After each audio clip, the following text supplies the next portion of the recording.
Okay. Hi. Yes.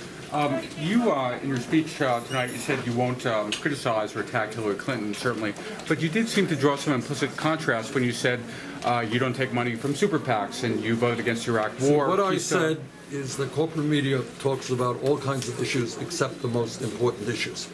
Okay? And time after time, I'm being asked to criticize Hillary Clinton. That's the sport that you guys like. The reason this campaign is doing well because we're talking about the issues that impact the American people. I've known Hillary Clinton for 25 years. I like her, I respect her. I disagree with her on a number of issues. No great secret. I oppose the Trans-Pacific Partnership. Okay? I want to raise the minimum wage to $15 an hour. Doesn't she?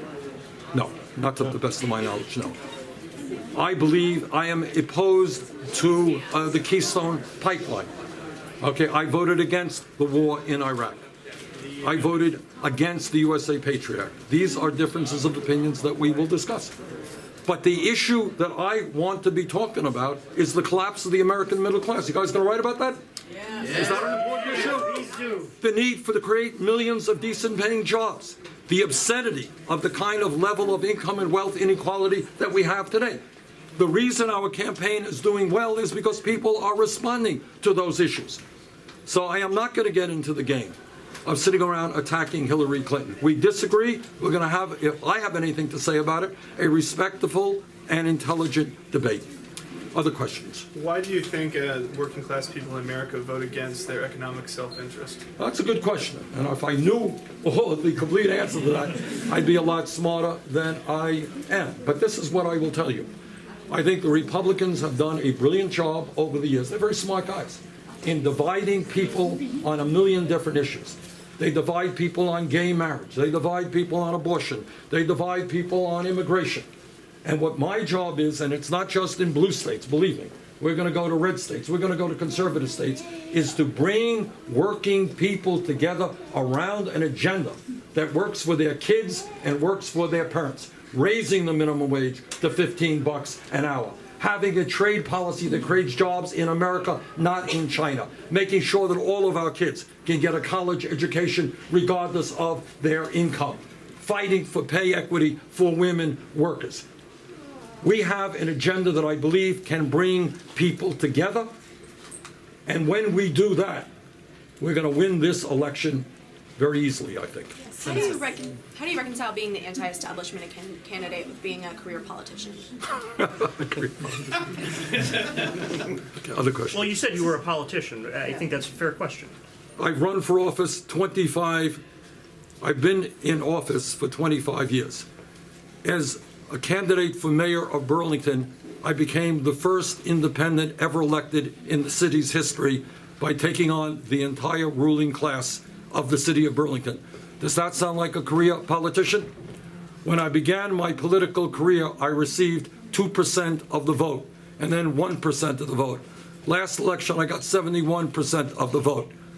Running for office, representing working people, taking on Wall Street, taking on the military-industrial complex, taking on private insurance companies, taking on pharmaceutical industry, I don't think that makes me a career politician. I think that makes me as a candidate who is standing up for working people and prepared to take on the big money interest in this country. Your new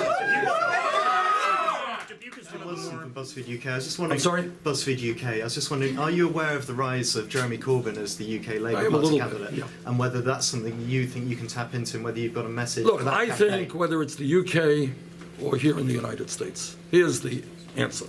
People are sick and tired of establishment politics. They are sick and tired of a politics in which candidates continue to represent the rich and the powerful, go out begging money from the wealthy. They are sick and tired of an economics in which almost all of the new income and wealth is going to the top 1%. And they're tired of a medium which continues to want to have gotcha questions and make conflict between the candidates rather than talking about the real issues impacting the American people. And that is why I'm not familiar with what's going on daily there. I am aware of the candidate. But I think that is what's going on in this campaign. The American people are saying enough is enough. Why is it that almost all new income and wealth is going to the top 1%? Why is it that our kids can't afford to go to college? Why is it that our child care system is dysfunctional?